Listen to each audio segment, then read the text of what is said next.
Hello and welcome back to Berlin. What a class we've had already today with Julien Epillard just finishing off his award ceremony behind us in the ID Café Prize. And in preparation for our final jump-off class, we have, together with Frédéric de Backer, two great guests. I'm surrounded by Belgians today, Olivier Philippots and Peder de Vos. Of course, super days for them yesterday. Olivier, first of all, you had two great days with H&M Legend of Love. First on day one in GCL, second individually on day two, and of course, London Knights getting a great result too. Tell us just about. Yeah, I think, like I said, I think this venue suits my horse very well. It's a small venue and my horse is very quick over the ground, so that's why I said I think I did 2 days, a nice smoothly round, but for my horse it was pretty fast for the rest, so actually I was very happy with the result. And for you guys, I mean, you seem to have come up with this tactic of just getting a really good time in Global Champions League. So quite often we see your London Knights also taking the individual classification. Yeah, I think it's a matter of having a bit of a right plan. The first day the time isn't that important, but like the second day we had to start on 4 faults. So we knew that we had to be quick and clear.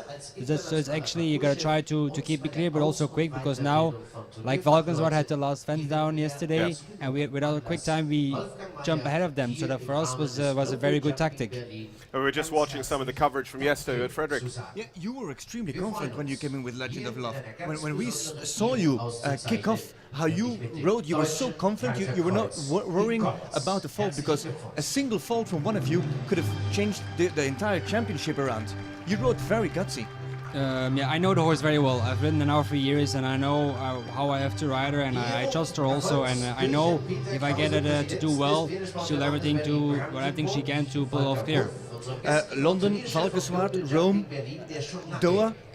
Are those also venues that suit her, or will you be bringing other horses for the team? Well, I'll be the next global show I'll do will be in Valkenswaard. Well, for sure take Legend as well, and then I think she'll be going to Rome as well. So I really, I think these venues suit her very good as well. Okay. Peter, for you, I mean, yesterday in Global Champions League action, Saint-Tropez Pirates, they were the only team to deliver 4 clears, and you did your 2 clears on 2 different horses. Just tell us about the horse tactic.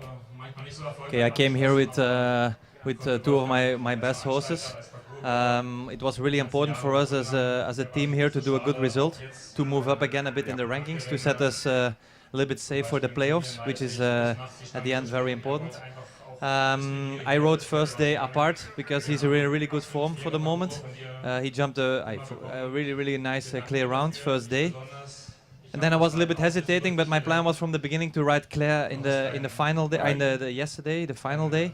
My feeling was very good on apart, but I wouldn't change my plan, and then I did with Claire again a clear round in the second round, and I was also again very happy the way she jumped, and very happy that we win here and that we get some points which are very important for us. We ask again and again, and you guys, you give us this answer. I've come here with my best horses. This seems to be the only way to succeed in Global Champions League. Okay, I think 100%. If you want to have a good result, you need to come with the best horses, because the level is that high. It's the highest level there is, and everybody comes with his best horses, so it's not possible another way. But remarkably, you've swapped your horses around if you compare it to the victory in Hamburg. In Hamburg, you rode Claire first and then you went to apart. Here you rode apart first and then Claire. In 2 different horses and a different approach. Why the different approach? It's just, I think everything depends also on the period where you're in, and for the moment apart jumped very good in Chantilly. He felt very safe there. That's why I took the decision to ride him the first day and give Claire first a warm-up round, the first day a small class, and get up better for the second day. But everything depends on the way the horses are jumping in that moment, and then you have to feel what you have to do. I think it's very important to have a good plan behind it and a good strategy. So it is about horsepower and the ability and the possibility to swap around. Yeah. When you think about the horsepower, the rider power, we're just looking at some of the podium presentation from yesterday. Valkenswaard United, London Knights, Saint-Tropez Pirates. I mean, they've all won at least one leg so far this season, and right there in the hunt. When we move on then from the league, the best 35 qualifying through, you both qualified very well into the Grand Prix. What was your take, Olivier, on the Grand Prix course yesterday? I have to say, I think the course design did a very good job. It was a tough competition. He got faults everywhere, and I think he ended up with 8 clears. I think Yes, after yeah. the first round, which is perfect. I think you see the level was high enough, and I think that I really knew that we had to be aware that the faults could be everywhere. And then, Peter, of course, you made it through to the jump off as one of those 8. It seems like, Alman could have won it if he hadn't lost his stirrups. So Zorzi and Alman, they were maybe one gear in front of you. Are you happy with where you ended up, or? I was very happy the way I ended up, because I have to be realistic and I have to know where my horse is at this point. She's quite young. I really believe in that horse, and I think for the future will be will be my best horse. And I'm really trying to build her up. And for the moment, it's very important with her to keep her to keep the control and keep her quiet through the classes. And then in the jump off, she's not yet ready to really go like full speed, So I do my own plan for the moment, and then I see where I end up. I think I was very fast, but for this level, not fast enough to win. But I think if you know your horse and you know where you are, you don't have to overrush it. You have to take the time to let your horses grow into it, and that's what I try to do, and that's why I'm also very happy with her prestation yesterday. You have to be, if you're saying you're building up a horse and you've just come third in a Longines Global Champions to a Grand Prix, that's great. Yeah, but on the other hand, we were talking to another Belgian, Niels Bruinseels, who said, well, it's okay to be beaten by 2 seconds. And then his ego played up and he said, but it was a terrible feeling to be beaten by 4.5 seconds by Alberto Zorzi. Niels was first to go. The jump off it was blazing. It was extremely fast. Do you think that Claire has the potential to win that jump off against Zorzi? Not at this point, but I think in the future it will. Yeah, I think because it's a horse with a lot of blood. She's very, very careful, and she's very fast. But the thing is, you have to find the balance between the control and to be fast. And I think when she has half a year more experience, I think I can do that. But okay, it will have to happen. Anyway, the jump of Zorzi yesterday was incredible. It was so fast. Everything went in a perfect way. He could always have his first distance, and okay, of course we know it's one of the best riders in the world, so it's not so easy to beat him, but we must have a goal, we must try.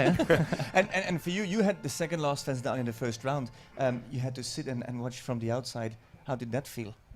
Because knowing that Legend was so good in form, there you are. Yeah, I have to say that fault yesterday, I can actually blame myself. I really misjudged that line completely, so nothing to blame on the horse. Obviously, I'm still really, really hard to qualify for that final in Prague, and I only have a few competitions left, so I only have to be on top of my game.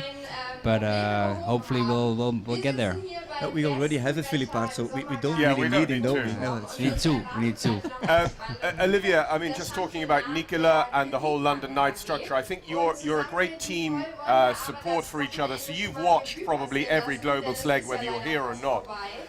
And do you feel that we're in big rings, Chantilly, we're in small rings like here or Monaco, we have Frank Rottenberger, we have Uliana Vetsani, we have other designers. It seems to help create the perfect all-round horse. A horse that can win a Grand Prix for us, maybe in Chantilly and maybe also in Berlin or Monaco, is a super horse. Yes, definitely. But I think our strongest point from our team, I think, is we have a few different riders with different horses. So we really can make a good structure and a good plan to send the right horse-rider combinations to the certain amount of shows. Like my brother has the Chili Wheelie. It's a big horse, but suits much better to go to Chantilly, and my horse is better in small venues. So I think on that sense, we really had a good plan from beginning of the year and a very consistent amount of results. Yeah, and on a similar vein, Peter, then we look at the horses you brought to Hamburg, you bring them also here, and they're successful in both places. Yeah, okay, that's always a little bit the choice you have to make, but I think I have, for example, my first horse for the moment is Espoir. He is more suitable in bigger rings. I think these horses have proved already that they can be suitable in both rings, small or big. But that's all about, like, also I think the moment where you win and the feeling you have at that moment. But it's also about strategy of the team and everything. I think it's very important to have a very good connection with all the members of the team and a very good management that you can speak all through and know what you're going to do and what you're going to plan and where you're going to ride which horse. Well, it's been proven already that Global Champions League is a fascinating sport. All of these tactics, all of this horsepower decision making behind the scenes just makes it even more so as we head on towards Doha, where we'll understand how the series wraps up, and then of course the Global Champions League Super Cup in the playoffs in Prague in December. And thanks to my guests, Frederick de Backer, of course, with me as ever, Olivier Philipparts and Peter De Vos here, as we look forward to our final competition today from Longines Global Champions Tour of Berlin.